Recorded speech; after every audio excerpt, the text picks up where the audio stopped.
जय गुरु जी संगत जी। गुरु जी के श्री चरणों में कोटि कोटि प्रणाम। संगत जी, मेरा शुक्राना सत्संग है कि गुरु जी कैसे हमारे मन की हर बात को सुनते हैं और ऐसे मैंने न जाने कितनी बातों को उन्होंने सुना है और अकॉर्डिंगली मुझे गाइड भी किया है सत्संग सुनवा करके या उनके आंसर्स कहीं किसी न किसी सोर्स के थ्रू मुझ तक पहुंचा के।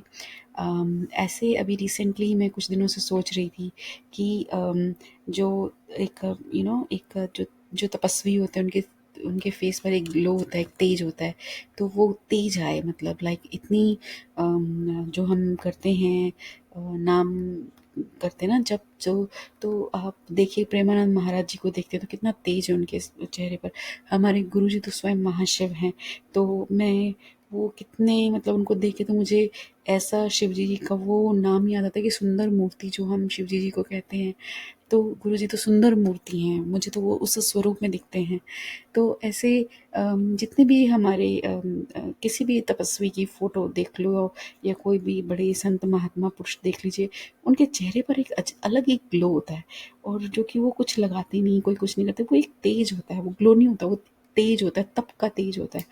तो मैंने कहा कि गुरुजी मैं अपने माइंड में से ही बात करती हूँ जब, तो मैं बोलती हूँ कि मेरे चेहरे पर भी वो आए, मतलब मेरी भी साधना इतनी इंटेंस हो जाए कि ये जो नाम जप करते हैं और जो ध्यान करते हैं ये इतना इंटेंस हो जाए कि वो तेज दिखने लगे।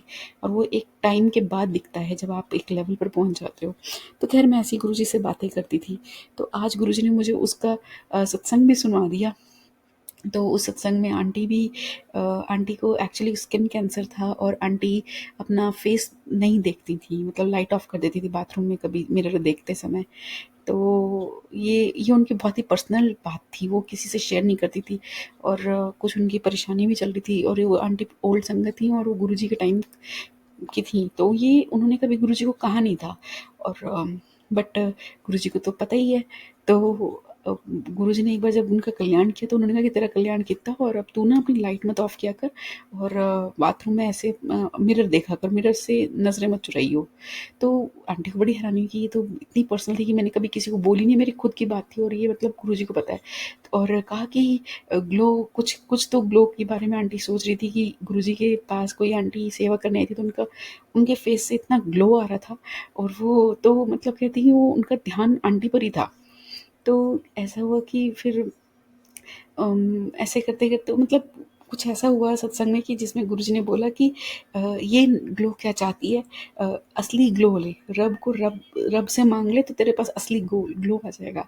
तो कहने का मतलब यही है कि जो मैं सोच रही थी वो गुरुजी ने आंटी को आंसर में बोला। तो मतलब देखो हमारे गुरुजी कैसे सुन लेते हैं ना, मतलब आप जो सोचते हो वही सत्संग सुना देते हैं। तो कोटि कोटि शुक्राना मालिक। मैं सही डायरेक्शन में ही सोच रही थी कि वो तप का तेज होता है, असली तेज, जो असली ग्लो जिसे कहते हैं। तो बस हम तो यही कहते हैं कि हमने तो अपने गुरुजी महाराज से उन्हीं को मांग लिया है, तो ग्लो क्या सब कुछ ही ग्लो कर जाएगा। लाइफ एकदम ग्लैमरस हो जाएगी, एकदम प्यारी सी सुंदर सी, हर जगह पॉजिटिविटी आ जाएगी।